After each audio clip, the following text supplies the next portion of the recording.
सच बताना, क्या team India के सिलेक्टर्स ने अपनी आंखों पर पट्टी बांध रखी है? जिस बॉलर के सिर पर आज आईपीएल 2026 की पर्पल कैप सजी हुई है, जो बंदा आईपीएल में बल्लेबाजों को अपनी उंगलियों पर नचा रहा है, उसे अफगानिस्तान सीरीज से बाहर कर दिया गया। यार भुवनेश्वर कुमार की आखिर गलती क्या है? कितना डोमिनेट करेगा, अपने आप को कितना साबित करेगा वो? इस सीजन का रिकॉर्ड तो देखो, जहां हर मैच में 250 रन बन रहे हैं, वहां भुवी आरसीबी के लिए आग उगल रहे हैं। दिल्ली कैपिटल्स के खिलाफ वो मैच याद है ना? 3 ओवर में सिर्फ 5 रन और 3 बड़े विकेट। मुंबई इंडियंस के खिलाफ 23 रन देकर 4 विकेट। इस सीजन में अब तक 13 मैच में 24 विकेट चटकाकर वो नंबर 1 पर बैठे।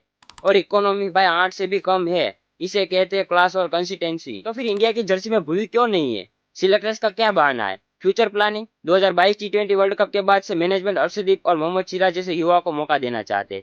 उन्हें लगता है कि भुवी के पास अब 140 प्लस की एक्सप्रेस यानी रफ्तार नहीं है। लेकिन भाई स्विंग के आगे रफ्तार कब से बड़ी हो गई? टी20 क्रिकेट में अनुभव दिखता है, और भुवी जैसा स्विंग का सुल्तान पूरी दुनिया में दूसरा नहीं है। भुवी आईपीएल इतिहास में 200 विकेट लेने वाले पहले भारतीय तेज गेंदबाज बने हैं। आज उनके नाम 203 मैचों में 222 विकेट है।